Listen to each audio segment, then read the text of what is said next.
ជម្រាបថាដីខ្ញុំពីមុននៅខាងភូមិសំរោងឃុំសំរោងស្រុកអូជ្រៅឥឡូវនេះក៏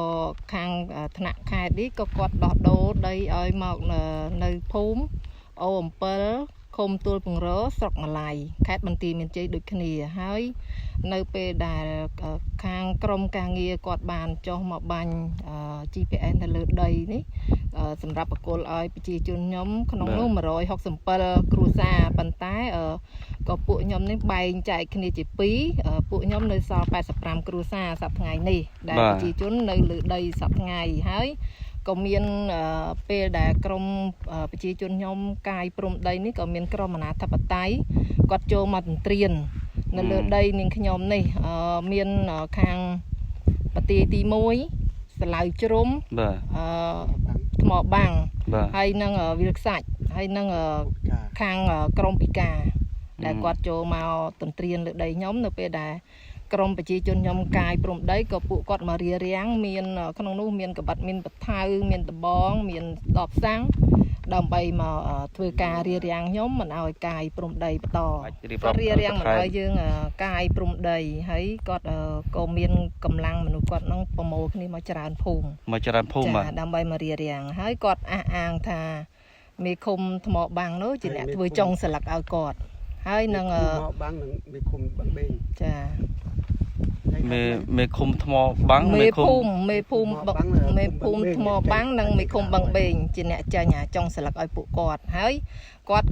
បាននិយាយថាដីកន្លែងពួកខ្ញុំកាយព្រំនោះជាដីបោះឃុំបាំងបេងតែលោកមេឃុំទួលពងរលោកចវាយស្រុកម៉ាឡៃនិងលោកមេភូមិអូអំពិលគាត់មានប្រសាសន៍ថាទីតាំងដីបោះខាងខ្ញុំនេះគឺជាទីតាំងរបស់ឃុំទួលពងរច្បាស់មេឃុំលោកចវាយស្រុកនិងមេភូមិអូអំពិលគាត់អះអាងថាដីដែលពួកខ្ញុំត្រូវទទួលបាននេះជាដីរបស់ឃុំទួលពងរមិនមែនឃុំថ្មបាំងបឹងបេងនោះទេអញ្ចឹងអ្វីដែលមេឃុំបឹងបេងគាត់តំណាងចេញលិខិតហ្នឹងគឺមិនជាផ្លូវការទេចាហើយនៅពេលដែលខ្ញុំ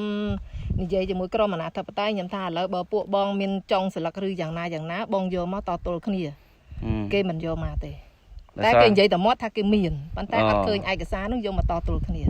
ជួនកាលគាត់ជាអថាឯកសារណានៅពីក្រៅធ្វើឲ្យដឹងជួនកាលអត់មានឯកសារច្បាស់លាស់គាត់ជាអថាឲ្យរួចយកពីមាត់ទៅដឹងបាទអញ្ចឹងឥឡូវបងមានអ្វីដែលបន្ថែមជាចុងក្រោយចាខ្ញុំសូមសំណូមពរសូមឲ្យរាជរដ្ឋាភិបាលឲ្យគាត់ជួយសម្រួលឲ្យខាងប្រជាជនខ្ញុំហ្នឹងបានកាយព្រំបញ្ចប់សាច់រឿងអញ្ចឹងណាបងព្រោះនៅពេលដែលពួកខ្ញុំកាយព្រំទៅក្រមអាណាធិបតេយ្យគាត់ចេញមកអុកឡុករហូតហើយខ្ញុំសូមឲ្យមានកងកម្លាំងជួយអន្តរាគមន៍ពេលដែលប្រជាជនខ្ញុំនឹងកាយព្រំផងកុំព្រោះដូចថាខ្ញុំមិនចង់ឲ្យមានការបង្ហូរឈាមគ្នាទៅវិញទៅមកឥឡូវអញ្ចឹងយើងបញ្ចប់ត្រឹមតែប៉ុណ្ណេះចុះហើយយើងនឹងតាមដានព័ត៌មាននេះបន្ថែមទៀតយើងនឹងវែក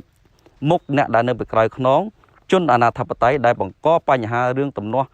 ដីធ្លីនៅពីក្រោយដោយយើងបញ្ជាក់ថាឯកសារមួយចំនួនគឺមានកម្មសិទ្ធិស្របច្បាប់ប្រជាពលរដ្ឋ85គ្រួសារគឺគាត់មានឯកសារត្រឹមត្រូវអញ្ចឹងអ្វីដែលមិនមានឯកសារត្រឹមត្រូវរបស់ជនអាណាធិបតេយ្យមាននឹងបពពួកដែលនៅពីក្រោយយើងនឹងវែកមុខឲ្យកាន់តែច្បាស់ជាបន្តទៀតឥឡូវខ្ញុំបាទក៏សូមគោរពនិងជំរាបលាត្រឹមតែប៉ុណ្ណេះបាទសូមអរគុណ